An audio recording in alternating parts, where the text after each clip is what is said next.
Hello wonderful people and welcome. Let's jump right into this review, which I was very excited about since I saw this little pink palette in the shop last year.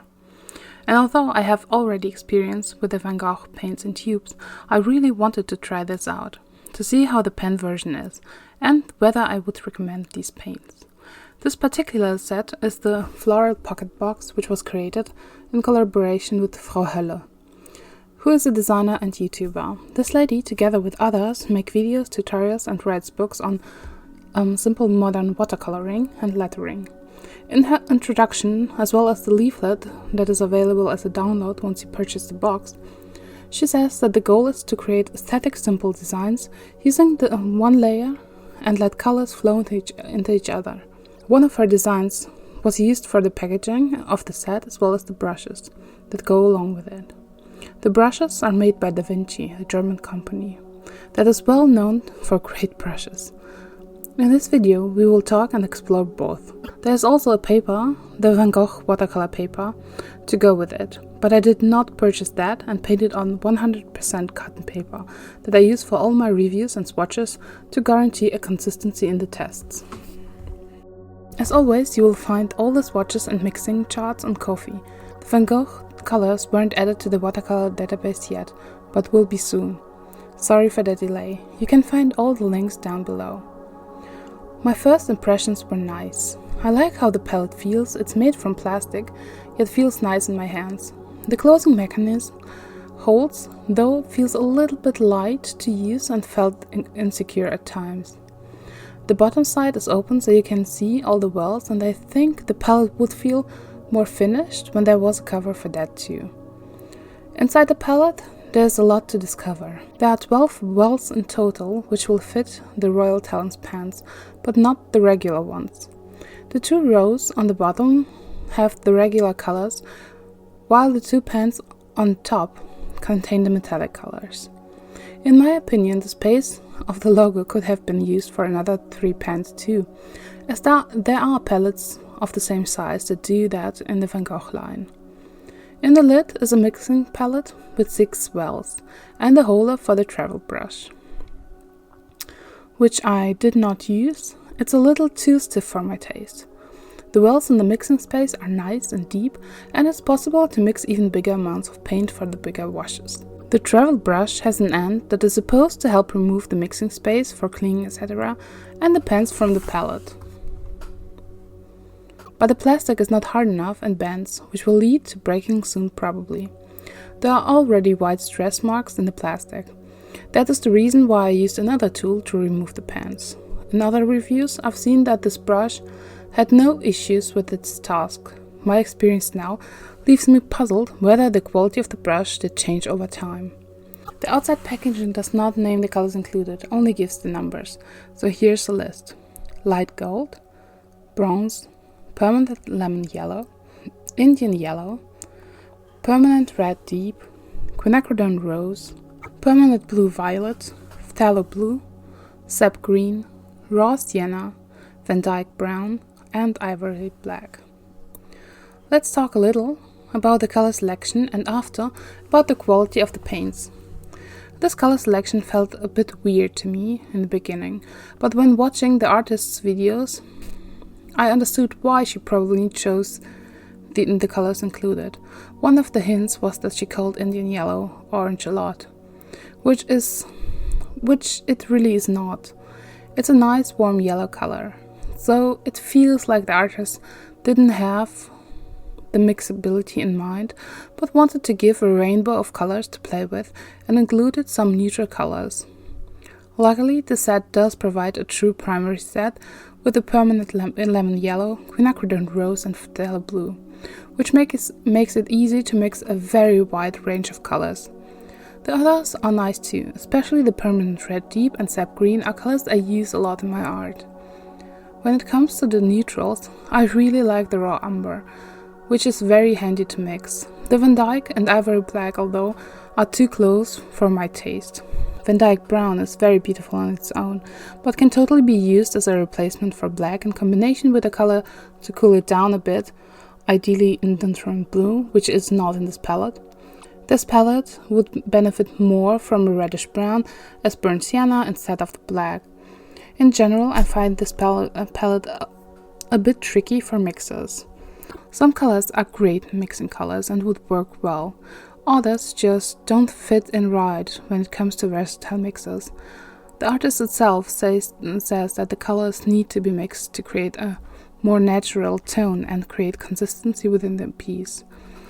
I do agree on that. She suggests mostly mixes of the colors with the raw sienna, which do create nice, slightly desaturated colors.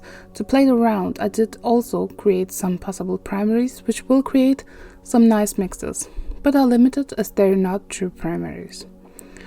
As mentioned, you can take a longer look at the mixing chart on Ko-fi, where you can tip me if you like the content and info provided. This allows to create more content. Thank you. When it comes to the metallic colors, they are nice, but there are nicer out there. For a student-grade paint, I actually was impressed with something that bothers me a lot in other metallic colors. The binder was transparent and they had no weird undertones in them, and that's just amazing. The light gold is really nice, but it has not a lot of coverage, so it needs several layers. The bronze offers more coverage and is easier to use. Both metallics need pre-wetting. The artist himself only uses the bronze in her art, which made me wonder why the light gold was included. To test the paints thoroughly, I tried out the style of the artist, and it works. The mixes are simple, the illustrations are cute and very easy to make. From them I made some greeting cards. When exploring the layering abilities, in mass tone the colors are all opaque to semi-opaque and a little chalky. They also tend to have a shiny surface in the mass tone even after drying, which comes from the binder. They layer semi-well, which is also dependent on the pigment. You can see in the swatches too. But swatches do not always provide the full experience of painting. Most of the colors are semi-staining too. It was indeed a bit difficult to lift during the painting process of the cloudy sky in the sketchbook. When it comes to the flow, they do flow a bit, but not a lot, and are easy to handle even for beginners. Something else I did notice in the paints is that they kind of reminded me of the Cutmans a bit. Those are student-grade paints too, which are not loved a lot in the art community. When using the Van Gogh first, they were more difficult to rewet and use. The color payoff was weak, but after some playing and swatching, it became better, and the color payoff was actually okay, and the colors looked nice and bright. This happened to me with the Cutmans too. If you let the pens soak a little, they can become goopy in the pen, so it's handy to mix them in the palette to get a consistent color on the brush. It's just a little workaround, but did not bother me much during the painting process. Let's keep in mind that the paints were not made for professional artists, but for those who learn painting and want to get into watercolor. After the tests, I would say that these paints are, as expected, not the best you can get ever, but they're good to learn and get to know the medium and maybe to see which colors fit you best and what properties you look for in your paints. By the way, none of the colors in the set were granulating, so if that's something you want to try, you better look for a different set. Let's talk about the brushes a little. All the paintings I made were created using the brushes from the Frau Hölle set. Oh, this is a tongue twister. The bigger quill is made from squirrel hair and does hold a lot of water and paint and was actually a lot of fun to use. On the smaller paintings there was not much use for it though, and I look forward using it in other pieces. Only problem I do have with it is that it's indeed real hair, and I do prefer synthetic brushes because of environmental reasons and to avoid animal cruelty. Da Vinci offers the Casaneo quill, which I do love, which is vegan and would have fit the set wonderfully. The other two brushes are indeed synthetic and a bit stiffer than the quill. The sizes are well balanced, and the smaller brush has a nice point for the smallest details, as you can see in my demo painting today. The artist who put together the sets never uses the quill in her art, so although I find it functional and a nice brush to have, I wonder why it was included in the set. For the others, she has plenty of use for the illustrations and the lettering she does, which by the way looks amazing, and I wish I was able to letter that beautifully. When I used them in the paintings, I found them to be a bit stiffer than my usual brushes, but it didn't limit me in what I wanted to achieve. They actually remind me of the Da Vinci Fit brushes, which are the school brushes, and I really like those for gouache. So all in all, considering the audience the set was created for, beginners and crafters, this is a nice set to start with.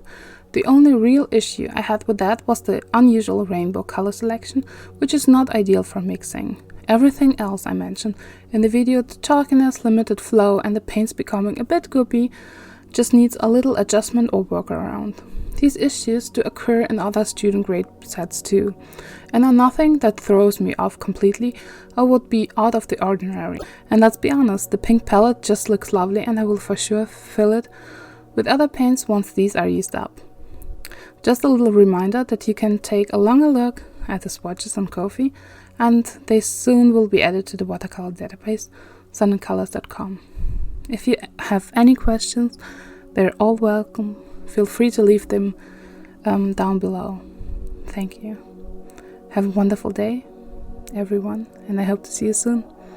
Bye.